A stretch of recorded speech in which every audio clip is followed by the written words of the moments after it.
Welcome back. This is episode 7 in a special series where Johannes and I take his new book, Introduction to Supply Chain, and we discuss and debate the ideas chapter by chapter. Now, as you might recall, for this series, I assume a very specific posture. That is, someone who doesn't know Lokad, doesn't know Johannes, and certainly has not worked here for 4 years. I am essentially a proxy for the 10 million or so practitioners in the world who might see Johannes' book, possibly on Amazon, buy it, read it, and have certain questions. And then Johannes and I come here to this lodge and we debate them. Now, I said this is episode 7. That, of course, means that there were 6 episodes before this. I strongly recommend you go back and watch those because a lot of what we discuss today will probably reference that. And with that out of the way, Johannes, good to see you. Welcome back. So, chapter 7, the future. Before we get into the core ideas, and I have lots of questions about the core ideas, the future, what is that about at a high level in a few sentences? Every single supply chain decision is an allocation of resource that anticipate a future state of the market. If a company starts producing anything, it's because this company expects that later on clients will show up to buy the products. If a retailer puts a product on the shelf, same thing, they expect future clients to show up and buy. Essentially, pretty much any decision that concerns the flow of physical goods is reflecting some kind of projection of future state of the market, and that's why. And because sourcing materials takes time, producing takes time, transporting takes time.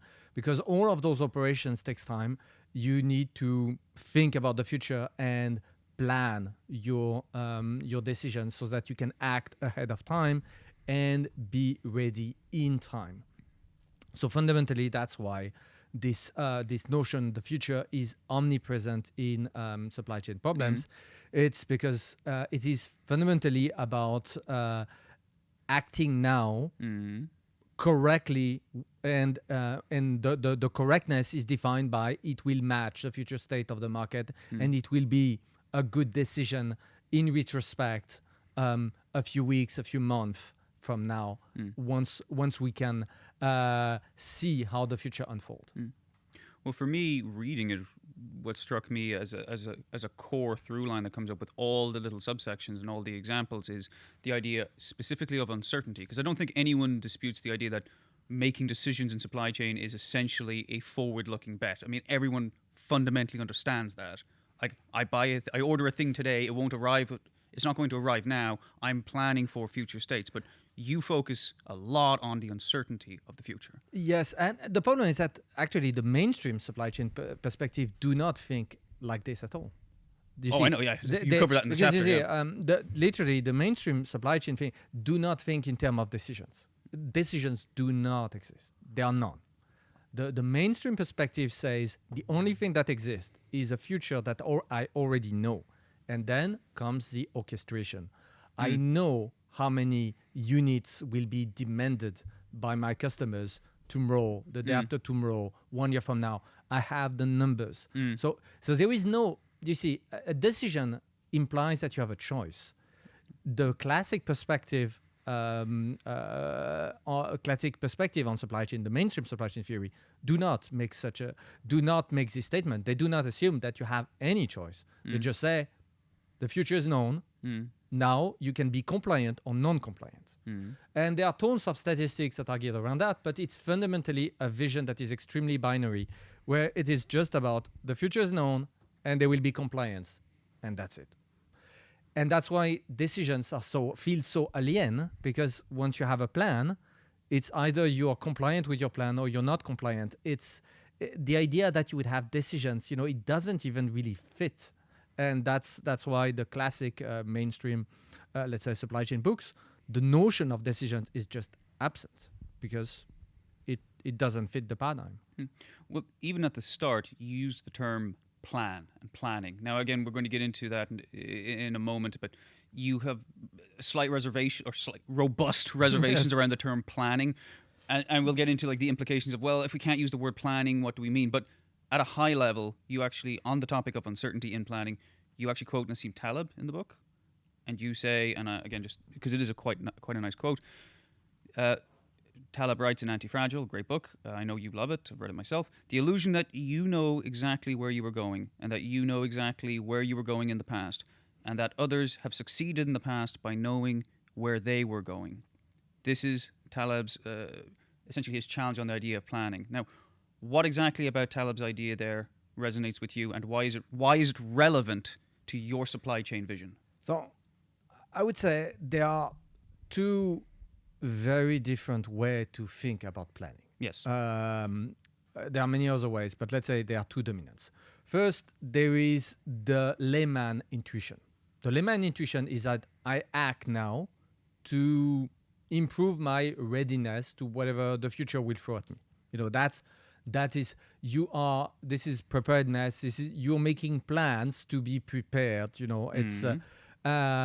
It is fundamentally an intuition of what you should do now, so that later things happen in a more beneficial way for you.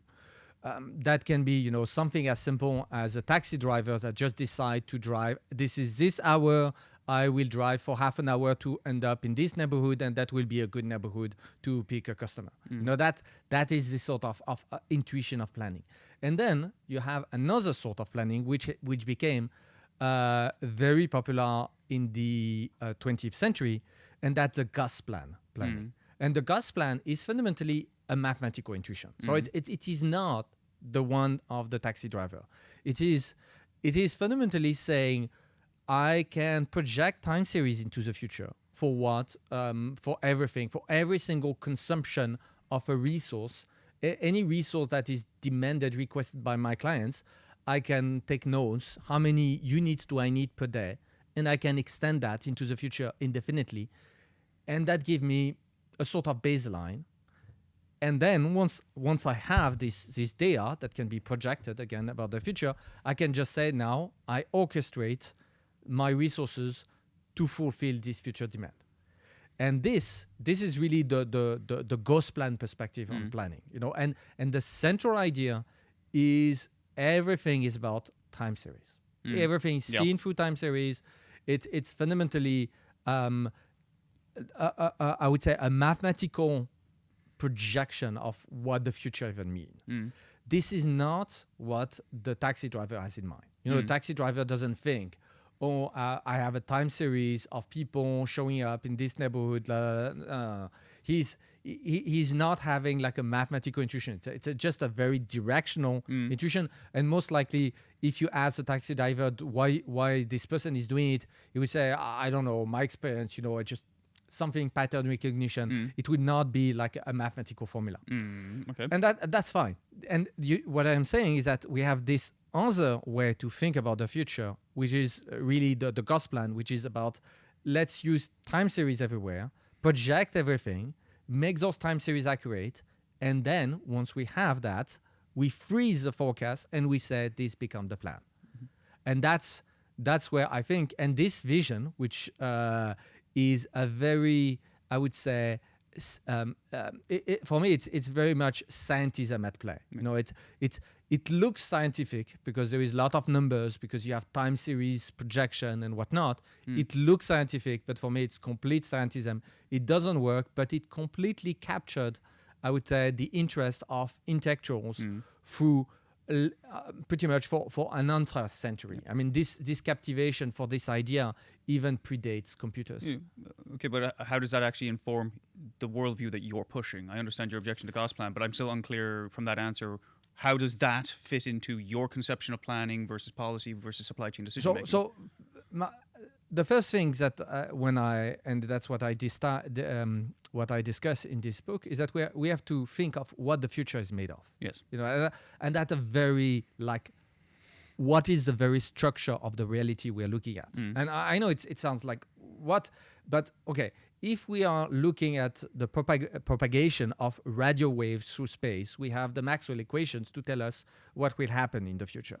That is, if we look at celestial bodies, we have Newton's law, and if we want to be very fancy, we can go for relativistic stuff, and that will tell us where those celestial bodies, like planet Mars, will be in the future.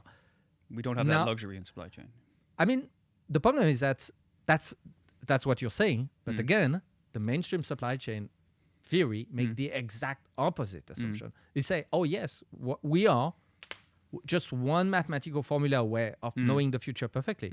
It's just a matter. And the interesting thing is that the very first economic forecasters in the beginning of the 20th century were very explicit. They would say, we will capture the future of humanity perfectly.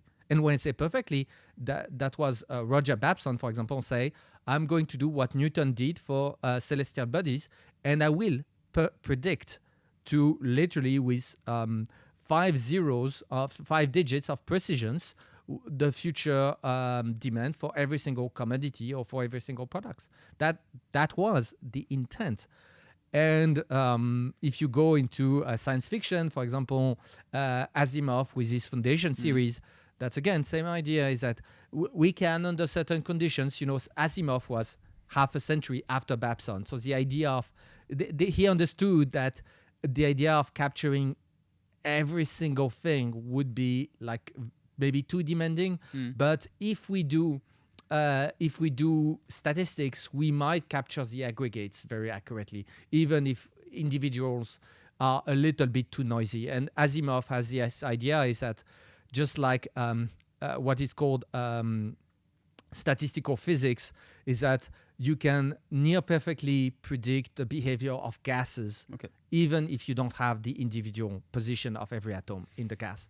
Now, I know it might sound very abstract, but it is fundamental, because this idea, I would roughly say, the idea that you can, that's a natural science perspective, that you can project the future with near zero uncertainty doesn't work in supply chain, but for a very simple reason. Again, I'm circling back on the nature of reality. It's that in supply chain, the relevant future is praxeologic. Praxeologic means that it's a study of human actions.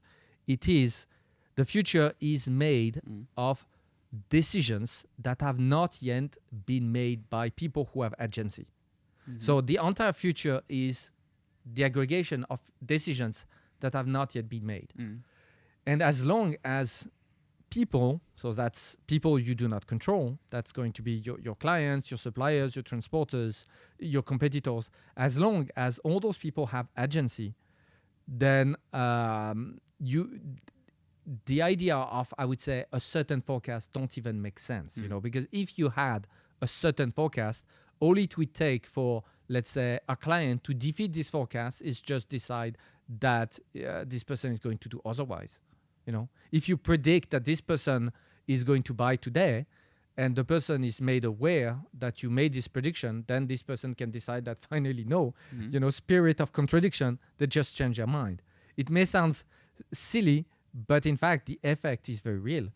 People have agency, and thus, depending on what you do, they will alter their behavior, especially your competitors. Okay, I'm going to slightly rephrase my question, I think, to make it a little bit more concrete. And again, I'm going to quote you, so then there's a bit more context. So you write, again, in chapter 7, the future is irreducibly messy. Yes. You need not be perfect, only better.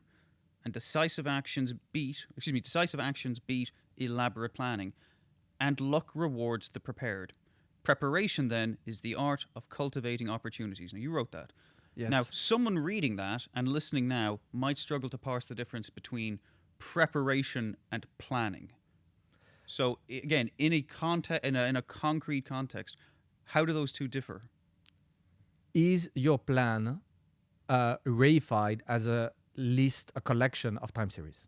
That's the question. And again, in 99.9% of the enterprise software, time series is the only option. So it doesn't matter what you think, your software is rigidly geared toward this model.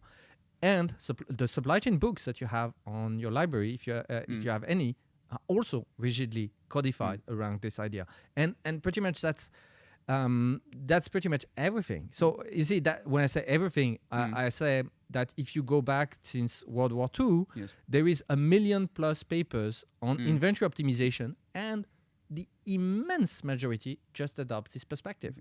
So you see, this is something where, and and that's that is not a concrete explanation of the difference. I didn't ask for like a methodological or but an you see, atomistic. I said I didn't say under the hood. I meant practically on a day-to-day for the average practitioner reading a playbook. What's the difference between your view of preparation and dedication to planning or gospel planning? Like, how does that cash out in the real world on a day-to-day basis? So it cash out is that as if you adopt an incredibly rigid view of the future, then you are blind to any opportunity. You know, for example, you plan to produce a certain quantity of a product. Okay, that's a 12-month plan. Yeah. Okay, now we are 2 weeks onward in the plan. So we are still, 50 weeks to go to this 1-year plan. And your supplier improved their tech and they tell you, now we can actually divide the price by 2. You're lucky. Okay, so you have something that becomes much, much cheaper to produce.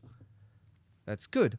Should you maybe change your plan? I mean, obviously, if you had like a very nice opportunity, something that you had to buy, a component for your own product, and it just turned out that one of its main ingredient, in a sense, is suddenly massively cheaper. It can happen. Yes. The other way it can happen also.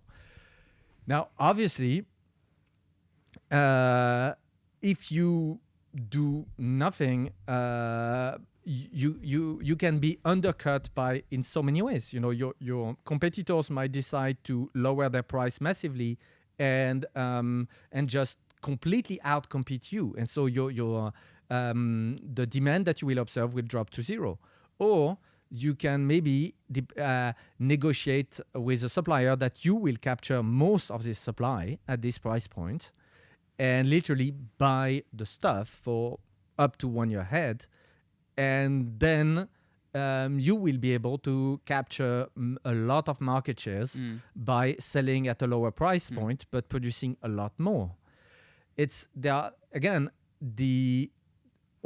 Those things are very simple, but they are inconceivable if you operate with the classic planning perspective. Because the classic planning perspective, those ideas, those opportunities, just do not fit. There is only compliance to the plan. Okay. Now I think we're getting a lot more concrete there. And again, I realize the example that I'm about to give is taken from, it's not from your book, and it's actually about logistics, but we recently spoke with Adam DeJans Jr. and John Brandon Elam, and in their book, The Decision Factor, it begins with a logistics company. They have a plan for how to deliver all of their products to all of their customers. They have an optimal plan. It's run once, the solver's run at midnight, but then 6 hours later, reality occurs. The plan is completely null and void. It's operationally infeasible because people are sick, there's traffic, trucks have broken down, etc., etc., etc. So in that situation, there's chaos, there's uncertainty. That presents possible opportunities. But your ability to capitalize or react to those opportunities or those events is contingent upon, do you have a fixed, very deterministic planning worldview or a more flexible, reactive, I believe the term you use is policy-based worldview. You have ways to respond. So tease that apart. Again, because we are getting to concrete there. The difference between if your worldview in supply chain is governed by planning versus more flexible and you have a policy-based approach.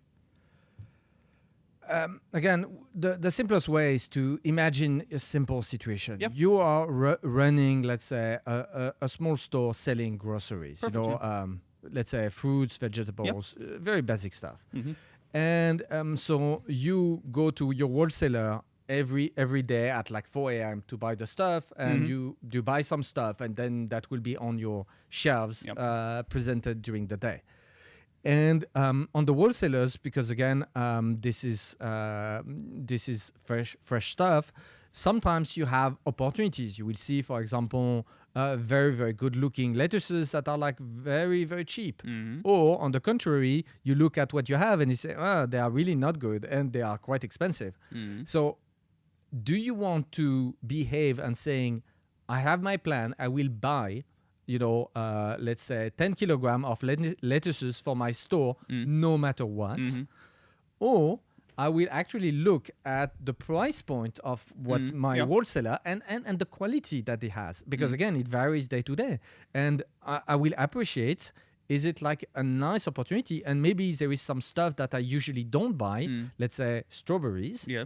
But on some days, the strawberries are like cheap, looks very good. And I can, and then I decide, I'm going to take that because my clients will like it. I usually don't have those, but I can bet on that because it sounds like a good typical supply for this period. You see, again, if you were to go to the wholesaler 4 a.m. in the morning and say, I want 5 kilograms today for my little store of strawberries, you would say, what if your wholesaler has like no strawberries? Or he has, but they're like super expensive. Yeah. Or they are just not good looking. You see, that's the sort of situation where maybe, for example, if they are super expensive, I will not take my target 5 kilogram. I have a small store. Yeah. I will maybe just take 500 grams. Yeah. Because maybe I have a few clients that will be willing to buy those strawberries no matter the price. But they will maybe buy just 100 grams because they are gourmet and they really don't care about the price. So you see, it is the thing is that here what this grocery manager is doing in what I'm describing is being incredibly opportunistic. This person is thinking about the future, but he's not thinking with rigid target. Yeah. Everything Fixed, is like very in flux. Yes. And the only way to appreciate that is he's thinking about his whole assortment. He wants vegetables. He wants fruits. He wants good-looking stuff. He wants diversity. But the assortment, maybe some novelty. Maybe some novelty. Maybe some stuff that are like for the season. Yeah, exactly. So you see, he has like a hodgepodge mix of constraints, a fuzzy view of the future, and then he has also a very he's very self-interested. He wants to make money. He's not there in the business of making his store looks good. He's in the business of making his store very appetizing so that people buy a lot of stuff and he can make a nice profit at the end of the day. So that is planning as I advocate. So it's a mindset that looks at the future, trying to keep track of the euros and dollars that you're going to win or lose, that the fact that you're making bets, and that being prepared means, yes, you have to do the right actions at ahead of time, but every single action is a bet, and you do not try to rigidify your future with hard targets. That is kind of, I would say, the path that I advocate. Yep. And what I'm saying is that for the last 50 years or so, the entire supply chain theory and pretty much all the enterprise supply chain software in existence are adopting a completely different perspective where they rigidify Gospelan style the future into time series, and that doesn't work. That is exactly, if we take this guy going to his wholesaler, it's as if he had, ready-made a list for every product in kilogram how much he will buy.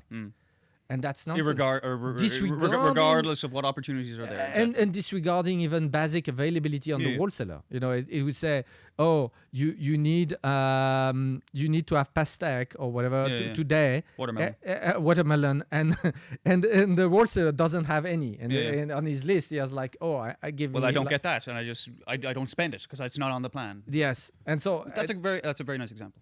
And again, when you think about it, you see the I would say the mathematical plan is crazy. That's literally saying, imagine again, let's go back to this taxi driver. Say, okay, I have a plan that I need to go from point A to point B. And I have the exact directions I will take, turn right, turn left, exactly. I can follow the roads. Yes. And then at some point, the road is blocked. And the mathematical, planning say, oh, the road is blocked, and I don't know, take explosives and just blew up the obstacle and move forward. You have to go through this road no matter what. If the road is blocked, no, we don't care. You just muddle through.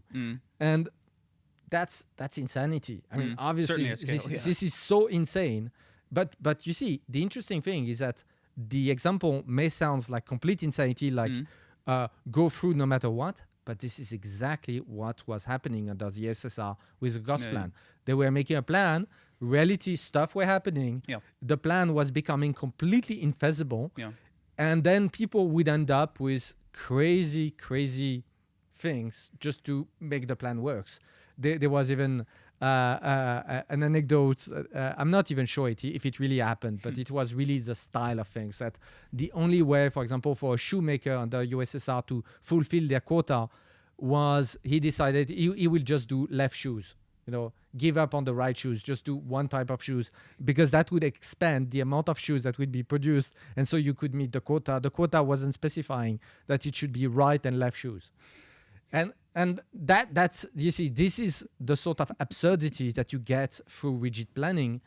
And so the concrete benefit is that as soon as you decide officially that you give up on that, your company improves.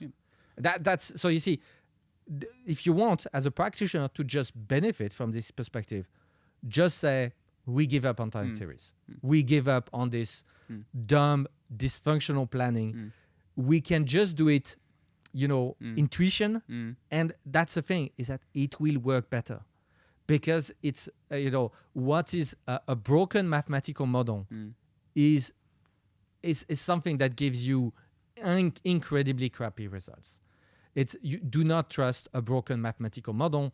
It is better to do things that are at least that seems to be making directionally sense, even if they are like very approximate, as opposed to follow a model that is, like completely wrong.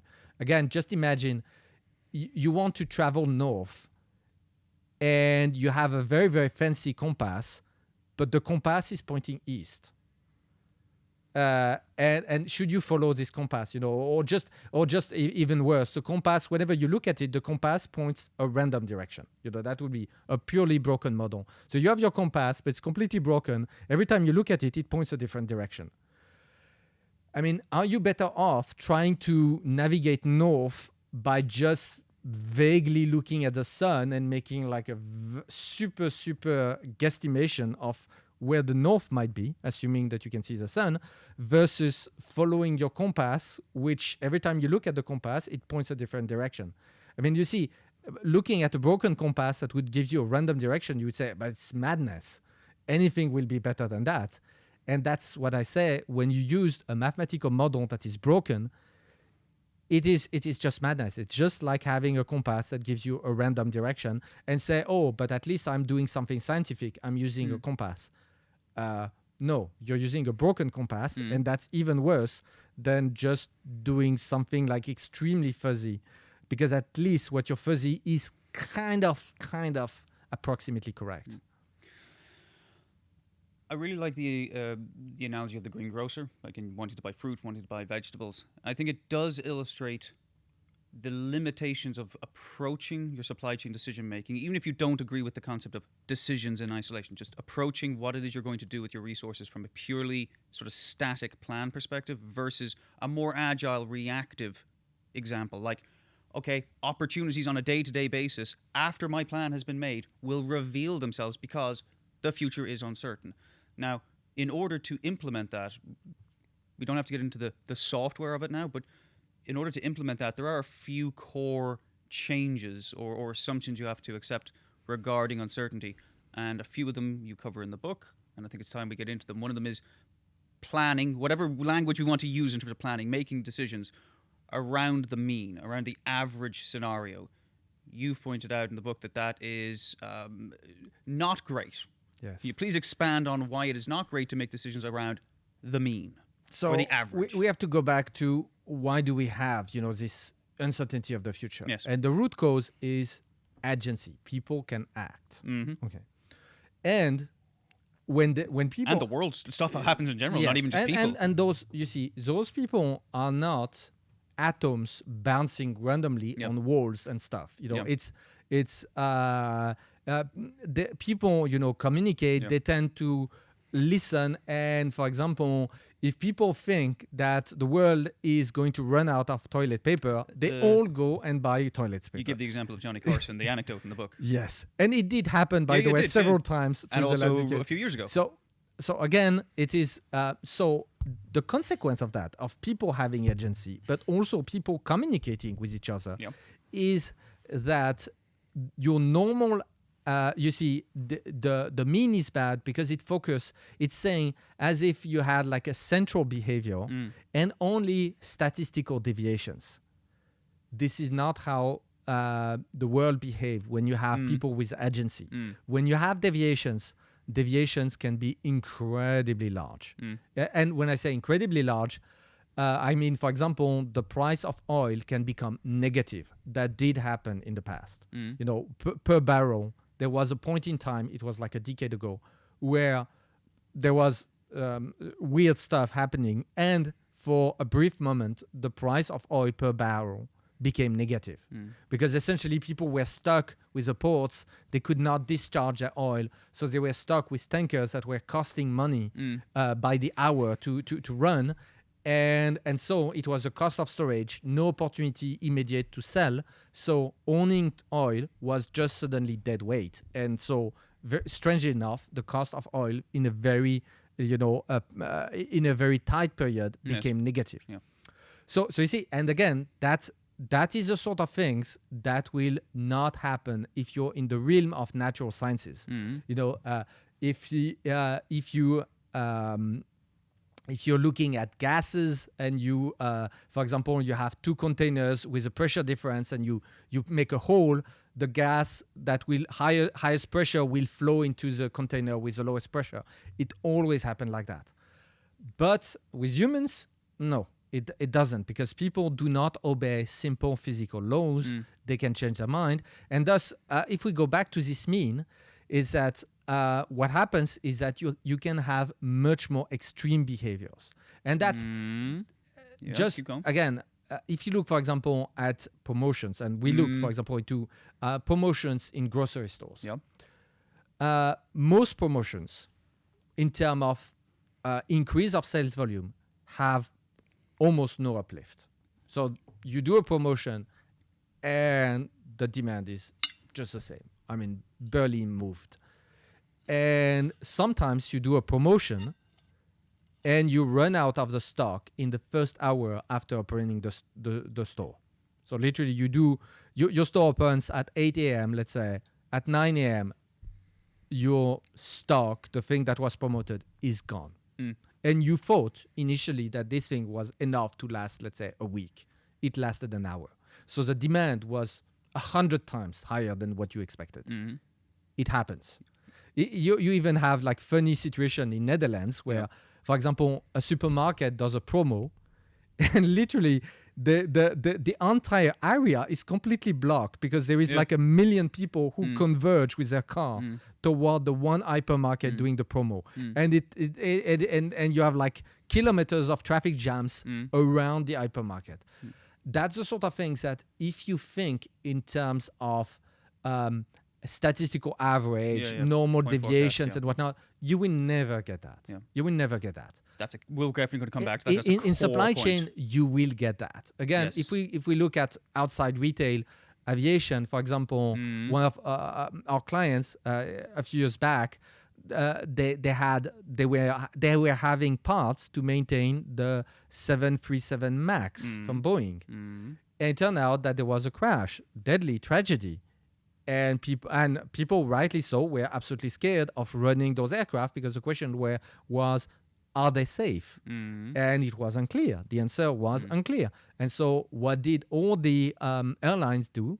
They grounded at the same time their 737 MAX. So the demand for parts, for the parts that were specific of this aircraft, went from super steady to absolutely nothing and stayed at nothing for pretty much an entire year.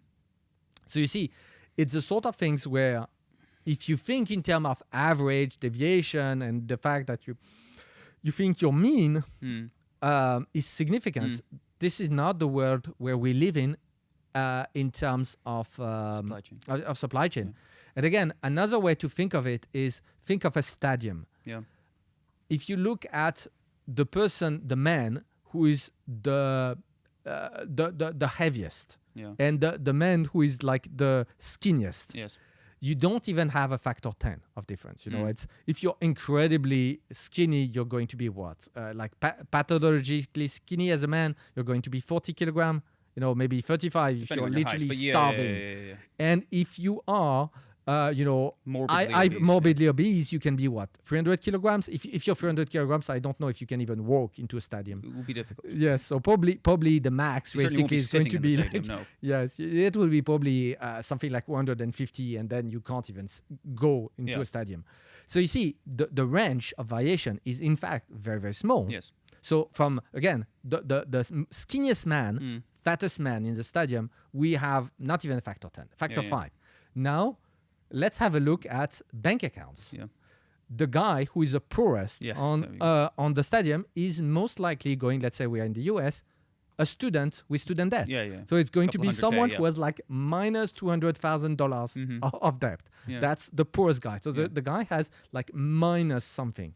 And then the wealthiest guy, billionaire. A billionaire.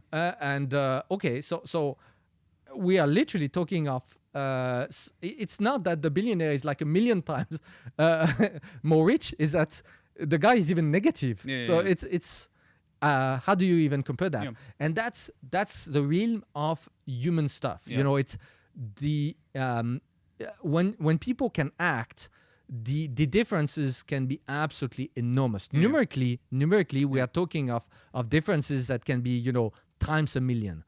Again, if you're in nature, times a million do not happen.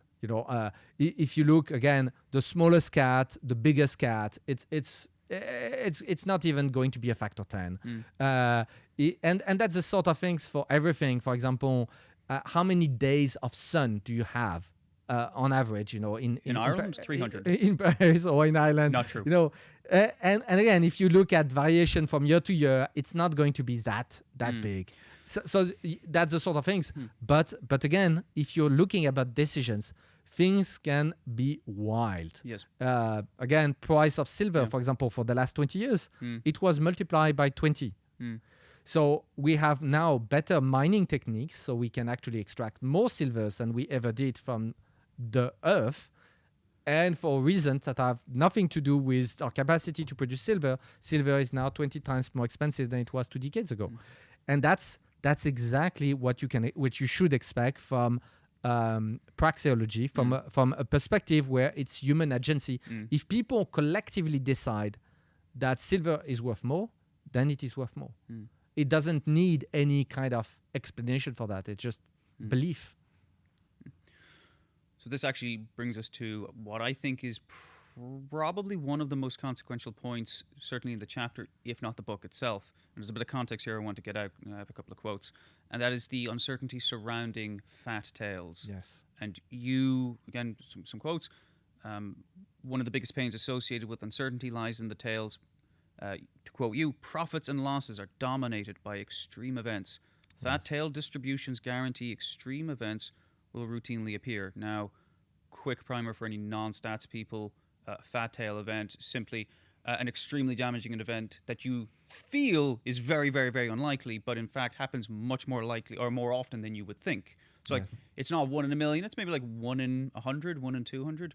But of course, a 1 in 100 or 1 in 200 event, like extremely high or extremely low demand, might happen 1 to 3 times a year. And if it's a fat tail event, then the damage of being wrong on those days is catastrophic. Yes. So, again, thinking in terms of the fat tails is really where the risk lies. If you plan towards the mean, the average, you're probably going to be fine when the mean or the average occurs. But if you plan towards the mean or the average value and you get struck on one of those days, one of those fat tail events, you're basically screwed. Is that more or less... Yes, exactly. And again, if we go back to our grocery story, the grocer, what is the fat tail event? The fat tail event is your store get vandalized. And if it's That's bad an extreme enough, example, but yes, okay. yes. If Well, it is if it extreme, yeah. happens, and imagine you have a situation where it gets vandalized, you have no assurance, Yeah. so you don't even have the money to rebuild your store afterward. So game over. You're not a grocer anymore because now you're just having a vandalized store and it's not in a condition to even sell anything anymore. If you have insurance, then that's at least you can recover from that. So you see, and that's a very different perspective. You could say, for example, I'm a grocer. On average, in my city, stores are getting vandalized very rarely, so I don't need an insurance. But the other way to look at it is I'm a father of 3. My family depend on me having sustained revenue coming from this business. And I don't want to be in an unlucky situation where suddenly I have completely lost everything because I have lost my way to earn money through an event that I cannot recover from. Thus, I take my insurance. You see, that's the intuition. The simple intuition is very correct. Is that most people who operate, a business would take an insurance against fire, an insurance against this and that and that. And this is the correct sort of thinking. But again, in terms of risk, yes. In terms of risk. And if you start thinking about supply chain the classical way, they would just say, just imagine what this vandalization event, vandalism event look like from a time series perspective. You would just say the probability. So it would just say how many events will you have. So you have a time series that is going to be 0. All the time, every single day, it's going to be near 0. It's going to be 0.0001, and that's going to be your average expected amount of events. And that's just the wrong way to look at it because it's an event that is so impacting that unless you're prepared, you cannot recover from it. So you see, that's why I say the classic planning perspective is nuts because it is completely blind to stuff that will happen with probability 1. For example, and more often than you think. Yes, I mean, for example, having vendors breaking your stores. The probability for any given day is probably less than 1,000. But if you're a grocer and you operate a store for 40 years, that's a lot of days. That's if you say that you're open 200 days. 200 let's say 250 days a year. I mean, for 40 years, we are talking of what something like that's going to be what 10 years. The multiplier 1,000. It's going to be something like 10,000. 10,000 days. Yeah. So the probability that you will be vandalized is like 1. Yep. So the point here is, I agree with the philosophy of what you're saying and the practicality of what you're saying and the risk of what you're saying. The example might not resonate as much because if we more like how likely is it that aerospace, for example, I remember you've given before the example that like there are situations where certain items are so cheap that the cost of not having it when you need it is so catastrophically damaging that it makes sense to carry years worth of inventory, even though you know you might not even use it, because the carrying cost is $1. I'm just picking numbers. Is $1. But the differential between that carrying cost and the cost of not having it, the stock out, might be hundreds of thousands or million X. Yes. Therefore, even though you know you might not actually use it from a pure risk or insurance perspective, it makes absolute financial sense to carry an unseemly amount. Yes, and people, they look only as, you see, when they think rare events, they think usually negative events. But in fact, you have also plenty of positive events. For example, in aviation, frequently you have airlines that dismantle aircraft. I mean, you can pick up parts. And temporarily, the market is completely flooded with certain parts. And because demand is not really there, because you see, people, they feel that they need to buy the parts to maintain their fleet. So very frequently we have seen that they are not necessarily jumping into opportunity buy, but they should, because ultimately, even if it's like 2 years from now, they will need the parts. They don't need it right now, but if it's half price, that can be and if it's half price and you have the storage capacity to keep it safely for a long period of time, then this opportunity is really something that you should grab. And that's interesting. Again, that would be when people act, I would say, based on intuition, they do that. You see, for example, if your man and your favorite brand of white shirts is doing like a massive discount, you would say, "Oh, I'm just going to take 4. It will be useful, maybe 1 year from now." It's like a consumable, a slow consumable. So you could do those opportunity buy.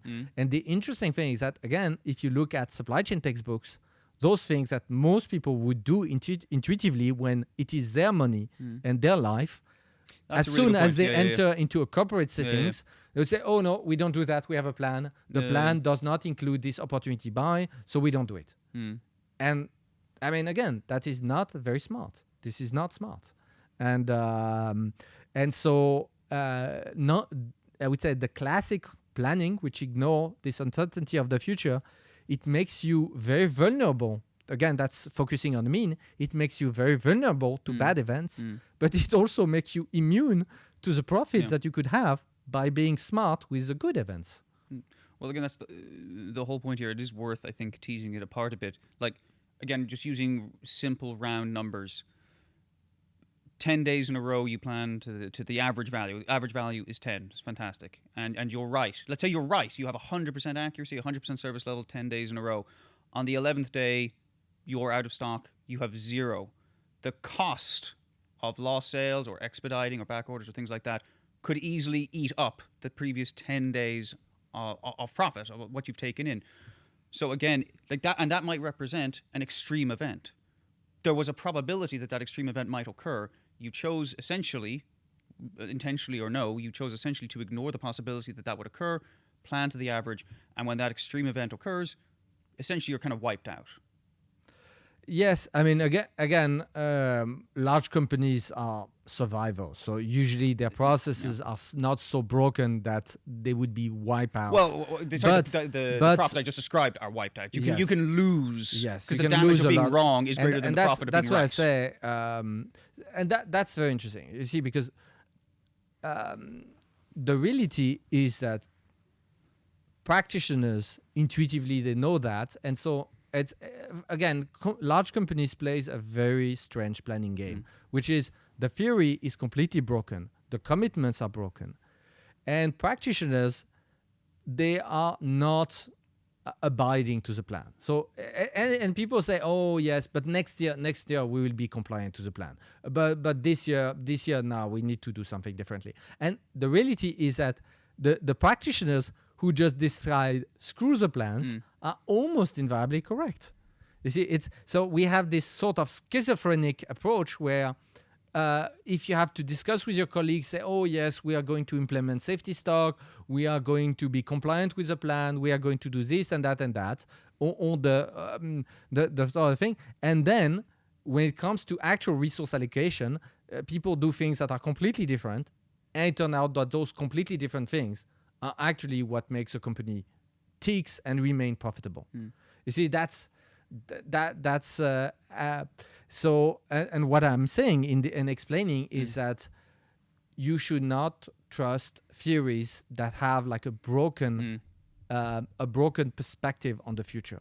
Whatever theory you have must treat the future in a way that is kind of sane. That means understand that uncertainty is irreducible, it's agency of other people, and understand that when those people change their mind, it's usually not in isolation, and thus you can be hit by positive and negative event that will be, I would say, much stronger than what a naive mathematical model would give.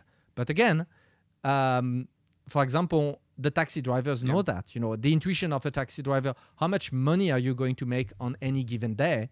Well, if there is like a massive sport event, maybe as a taxi driver, you will do 3 times the normal amount of money that you do because there is so much demand. You see, so it's something that a taxi driver would expect. And same thing for the grocery, for the grocer.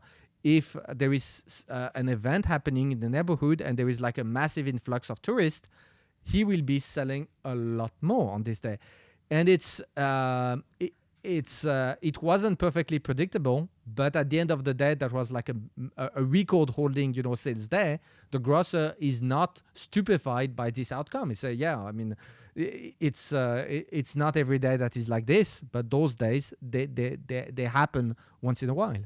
So you see, it's the surprise is only in the eyes of the people who are using simplistic mathematical models. For people who are relying on their intuition, for them it is not that surprising. That's the interesting thing, is that again, I say that the main problem is those time series plus normal distribution, sort of models that are extremely simplistic. Those are the broken mathematical models. Those are the broken compass that gives you random direction, everything you're looking at them. That's the focus of my criticism. Well, that's the thing, and just to slightly tighten a phrase I said earlier, because I realized I was a bit loose with the phrasing. What I was trying to say was the damage of being wrong in the event of a fat tail event can wipe out and a wide series of being right in terms of average values. And again, that comes to the idea of like the intuitions that we have around these decisions, and also the asymmetry of costs. Yes. Particularly, and again, just to be, because I want to inject as many concrete examples as possible, but to take the example of like being a little bit overstock. Let's say you're a fashion retailer, being a little bit overstocked, like you have a few shirts too many, you don't sell them on a given day. Okay, my carrying costs are what? Like, that's capped because I know what the cost of those shirts were.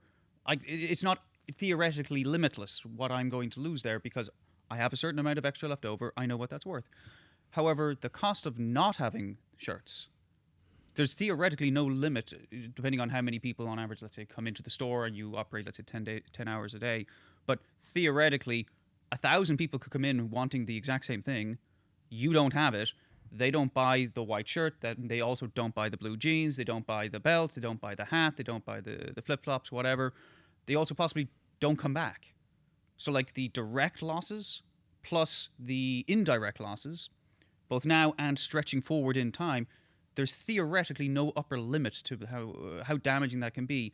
So just being out of stock out, versus being just a little bit overstock, the asymmetry with cost there is just not something we intuitively feel. Now, do you see that as a flaw of just like human evolution, that we're just not evolved to think in terms of that? I think the human mind is actually quite good at intuitive risk management. When it comes to their own money. That's the point you make, when it comes to their own money. Yeah, I mean, when it comes to something where you have information. That's the problem, is that supply chains are very large, very distributed. Mm-hmm. And so you need to fly with instruments.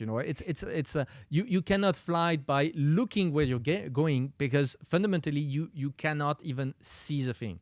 There are too many products in stock. You have too many locations. So you need to fly by instruments. Yes. And that's where the problem with the human intuition. I say the human intuition is good, but if your instruments are complete crap, then do not expect that anything will come out right. Mm-hmm. And what I'm saying is that very specifically is that when it comes to those asymmetries, I say the instruments that are of software nature, because it's information processing. So it's the software stack that have been produced over the last essentially 5 decades are complete crap. And they are all relying on incredibly simplistic take about the future that are completely bogus. For example, the time series versus time series, normal distribution, fixed lead time. Ignore the fact that you can have cohort effect where or anything that would be inter-product effect, like a substitution, a cannibalization, or the basket perspective, as we talked about. Basket perspective. People buy things in combination, not isolation. Exactly. I mean, all of that is entirely absent. Yes. And for me, the crazy thing is to expect that I would say a system that is so dysfunctional in terms of information processing. Again, let's go back to this analogy of flying with instruments. Yeah. You are flying with instruments that are so overly broken, and you expect that you will be able to fly your airplane safely. This is insane. You see, this is insane. And the interesting thing is that companies survive, and the answer is, why do they survive? Is that because first, people keep doing things that are not, I would say, they don't respond mechanically to the instruments. So they know that the compass is broken. They know that the gauge to assess the altitude is also broken. They know that their own instruments, and they don't trust them. And so they tend to do a lot of other things precisely because they don't solve that, they don't trust. Yes. And also because, well, the companies suffer a lot of ongoing cost. And because their competitors have the same problems, nobody goes bankrupt, because you see, as long as, even if you do something very badly, as long as all your competitors are equally bad, all is well. You see, that's in markets. Markets doesn't prove that you are good at doing your job. The market only proves that the other guys are just as bad as you are. You see, or worse. And what I'm saying is that as far the game of supply chain is concerned, well, it's not a game that is played in a very efficient way. The instruments are terrible, and it has been very, very wasteful. It turned out that we have some other area of the economy where the progress has been so incredible that it completely offsets these massive inefficiencies, those massive inefficiencies. But nevertheless, if you try to coldly assess the contribution, positive and negative, of supply chain, the picture is fairly dismal. Well, you mentioned the idea of information. You said information. I know that is a chapter. I think it's chapter 5. Yeah, chapter 5 is information. Chapter 3 is epistemology. Chapter 6 is intelligence. So the idea of information. And here we've been talking about uncertainty about future information, uncertainty about risk. And you've multiple times, not only in the chapter, but throughout the book, and obviously in many lectures, criticized the time series, using time series forecasting to try and approximate that information. In your estimation, is the only way to do that, to estimate the risk, to estimate the information that you lack, is the only way to do that to use probabilistic forecasting? And if so, why? I mean, so it is not the only way. It is the most tractable way, considering the sort of technologies that we have. Amazon has 1 or 2 papers for essentially techniques that are reinforcement learning style that bypass the need to explicitly made a forecast. So essentially, you can craft a policy, so that's a decision-making process where the risk management is buried in the parameter of the model. So the probabilistic forecast is never made because it's implicit and it's buried into the policy itself. My take is that those approach suffer from massive drawbacks in practice due to massive opacity. I mean, that's you end up with deep learning style sort of numerical recipe. It is extremely, extremely opaque, even for the data scientist who is wielding the method. So what I'm saying is that if we say that we want a method that is not too much of a black box to the data scientists who operate the recipe, I'm just saying that something that reifies, that makes a statement about the future explicit is better. And because we don't want, and then what sort of statement are we going to make about the future? It's going to be probabilities. Again, maybe a century from now, smart mathematicians will figure out a way to think about risk in a way that is smarter than probabilities. But for now, let's say it's the gold standard of the sort of mathematical instruments that are available to us. So what I'm saying is that we need to have those probabilities. And I'm saying that the sort of focus should be on the stuff that matter business-wise. So you see, that's where the time series says you take your measurements in the past and you focus in extending that into the future. I say, hold on, this is not the right perspective. We need, because of those asymmetries, we need to pay attention to stuff that matter. So what does that mean, stuff that matter? If I run a grocery store, people vandalizing my store and my store burning down are two types of event that I want to characterize. You know, they are very different. Their nature is different. The sort of prevention. So I don't want to just do a time series. I want to think about the probability of that. For example, if you're in aviation and you want to think about what will be the cost of an aircraft on ground. Yeah, classic example. Well, the cost is going to vary massively depending on the day and location. The worst case, which was, I think, achieved by an airline company a few years back, was to have an A380 grounded in Dubai on New Year's Eve. Okay. So so you had to basically put your customers in hotels, and the only hotels who still had rooms were essentially palais. So it was like a multi-million event where not only you had like something like 700 passengers, which is like twice as much with a normal jetliner, but on top of that, the only rooms that were still available in the city were only from, I would say, the top of the top in terms of hotels, and with crazy prices.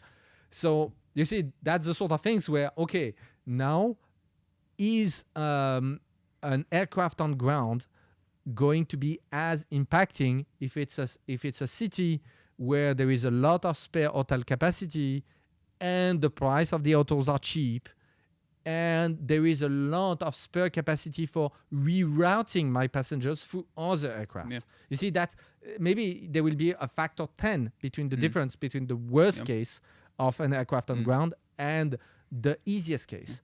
And again, so that means that I need to focus on, you see, don't think time series, think adequate characterization of the good and bad events. That's what I'm saying, is that, you know, don't be distracted by the neat mathematical formulation. You need to keep your eyes on what matters.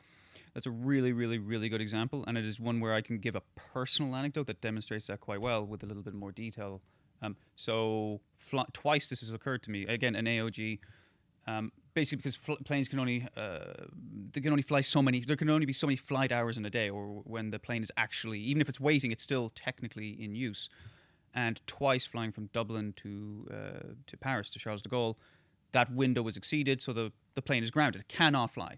Now again, that's for operational reasons, whatever. The thing is, when that happens, as you said, all the passengers have to be accommodated. Now, I, being from Ireland, know that there is an incredible shortage of not only housing, but hotels in Dublin. And I also know my rights, which is if this occurs, there's European legislation that means that you will be refunded for your meals that you incurred due to a delay and accommodation. So I just immediately cracked open Booking.com, not sponsored, and I picked one of the most expensive rooms in the Hilton. You're a terrible passenger. It's not my fault, exactly. But I knew this was coming. So I knew, okay, and not only that, but I also know there's dynamic pricing that's going to. You suddenly have hundreds of people who are all going to try and clamor for the very scarce hotel resources at 9:30 at night on a weekend in Dublin. Like excuse me, I'm so excited, I'm animated. That's a fat tail event from the airline's perspective. That is huge losses. Plus, you have to reroute all those people. So you're not selling those seats, you're rescheduling those seats. So, you know, I ate very well for, I think it was 2 days, in fact, actually, and stayed in a very, very, very nice hotel. I basically had a nice suite to myself, all of it paid for by the airline. And again, so what's the cost? What's the cost of having an AOG event in Dublin? Not even that exotic a location. Well, it depends. Is it the weekend? Is there a sporting event already occurring that weekend that has already eaten up a huge volume of available accommodation? Is it the beginning of the day or the end of the day? Because again, if it's 9 o'clock in the morning, then you have all day to accommodate people. But there were hundreds of people waiting. And of course, many passengers just went to the customer help desk thinking that, you know, forgive me, the person on the other side is going to be able to, you know, divine out of nowhere hundreds and hundreds of hotel rooms.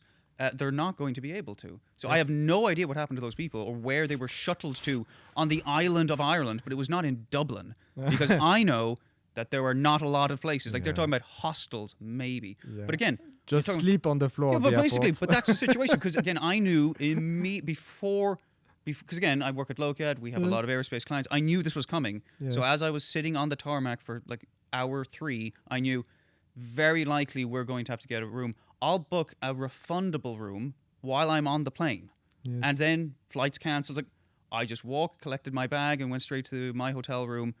Other Yes. people were not as lucky. So Yes. the whole point is that does happen, and from both the client and the customer perspective, be prepared for that because again, that fat Yes. tail event happens more often than you think. It's very damaging, and you should be aware of that risk.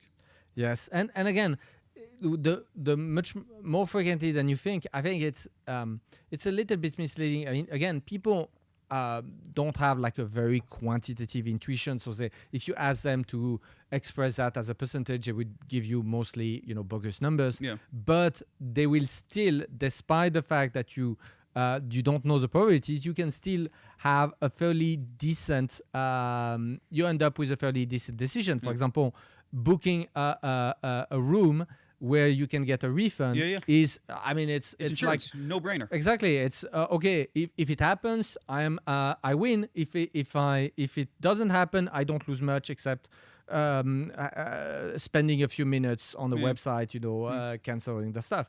So the loss for you was 10 minutes of your time. The win was massive Very, very comfortable. discomfort avoidance. Yeah, exactly. So- Insurance is what we're talking and- about. Risk and insurance. And again, what I'm saying is that if you were to try to operate through your life, saying, for example, what would be a time series perspective? A time series perspective would say, every hour I have a time series that gives me the GPS coordinate of my position. You see? Just imagine you have two time series that say latitude, longitude, and you extend that hour by hour for the next week. And well, your plan would be at this hour I should be on top of the ocean flying, but you're not. So what about the plan? Yeah. And Yeah, you see, it's a good and point. the plan. You see again, if you go back, imagine you have your two time series that are latitude and longitude. What is this time series telling you about what you should do or not do? It is so incredibly dysfunctional. It will never tell you about booking an hotel, Yes. maybe making a phone call for your wife to say, I'm going to have a problem. Yeah. You see, the interesting thing is that the time series might sound like very scientific, your exact position at every hour in time.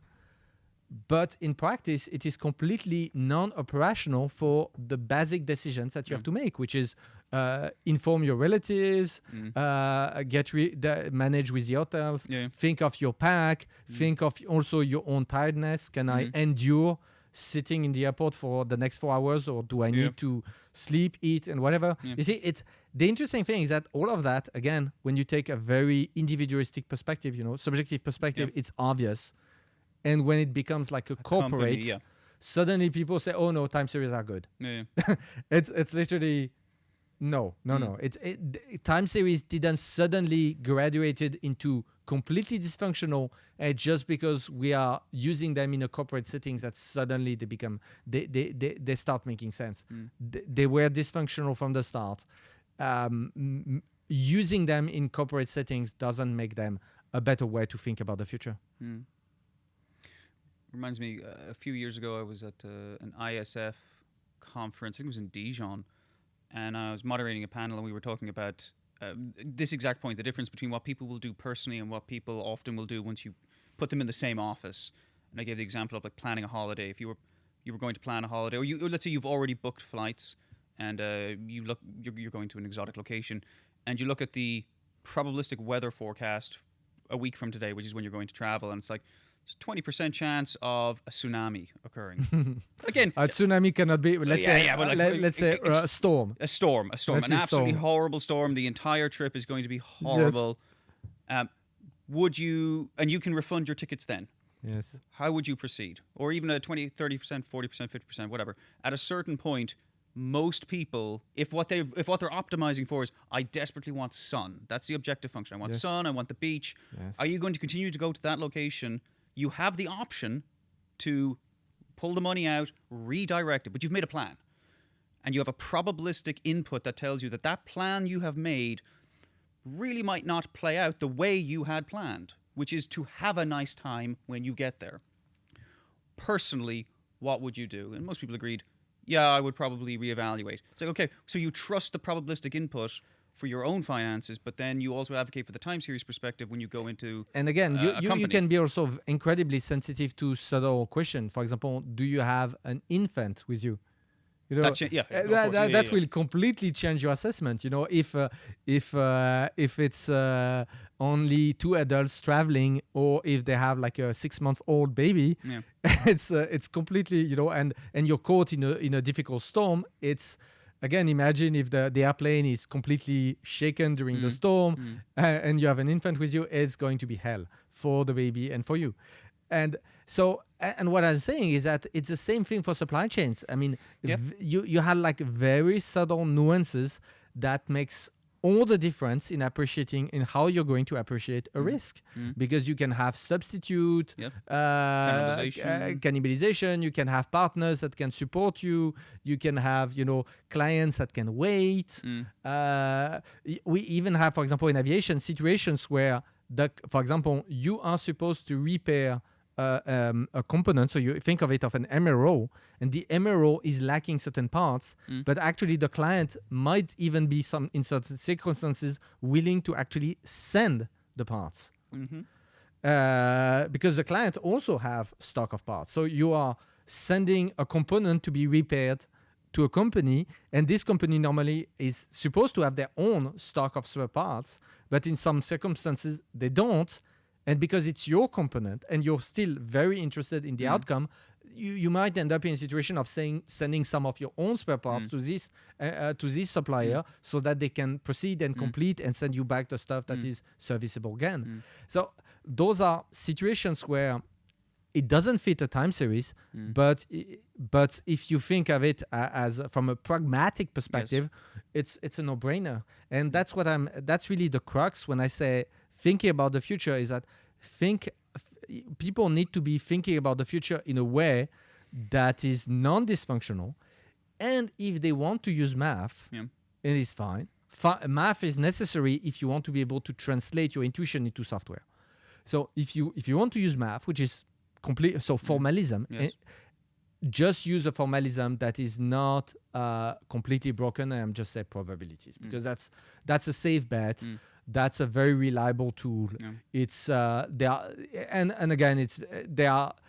have more exotic options, but I would say as a safe bet to get started with risk management, just use probabilities. It's a very safe, I would say, approach to deal with risk management. All right. Well, we've been going for quite a while now. I think it's fair to start drawing it to a close, but I will say my customary question, we're now 7 chapters into the book. We've now covered a lot about uncertainty, which again, as I said right at the top, I think is a central part of Lokad's philosophy and the book, and obviously this chapter.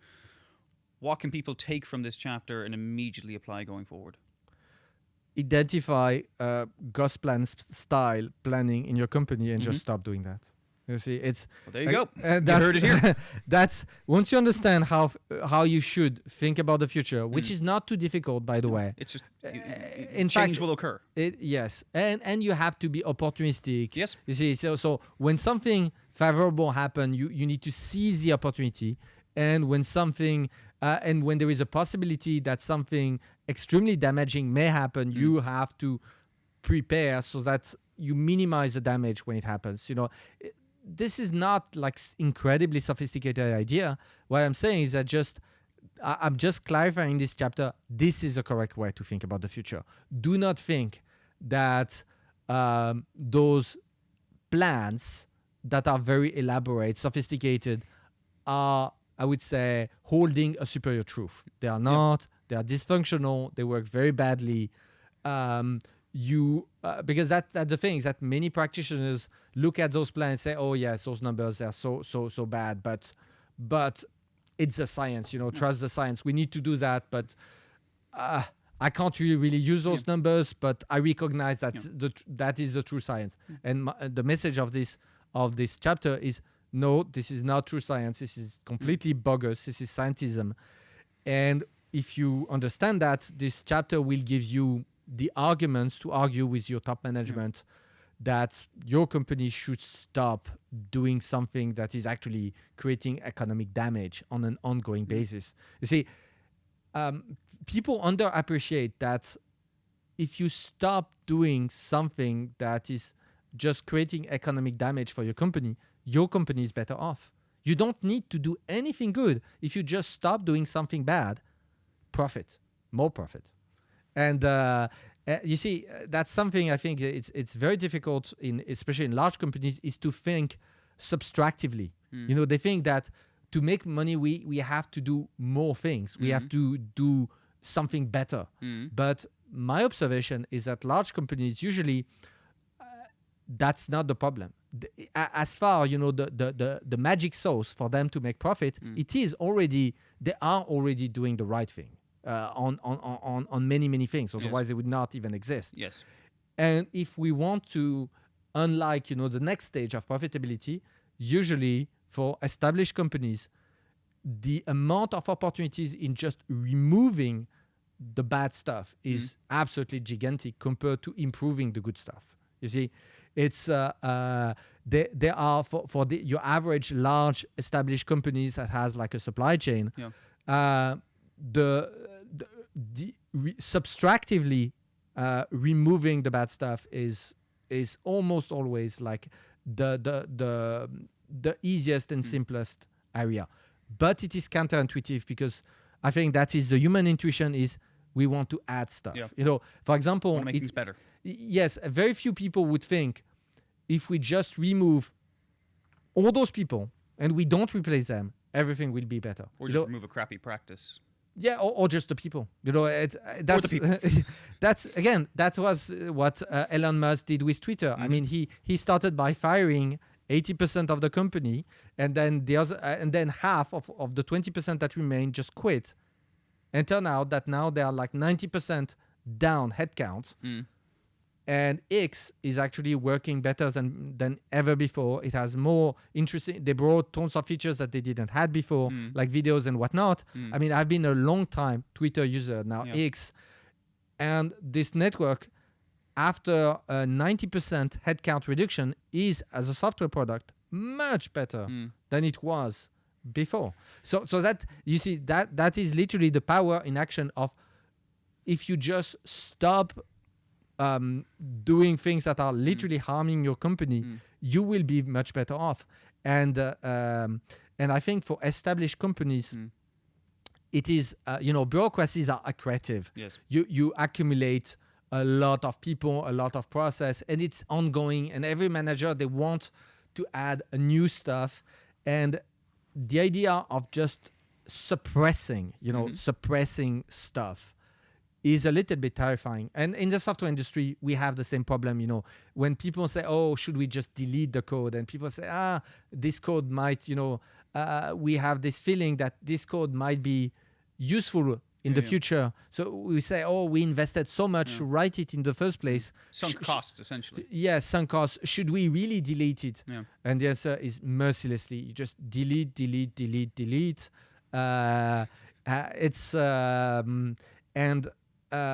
And that's this chapter about the future is, it will give you the mental instruments so that you can look at your planning practices and just say, we need to delete that, and that.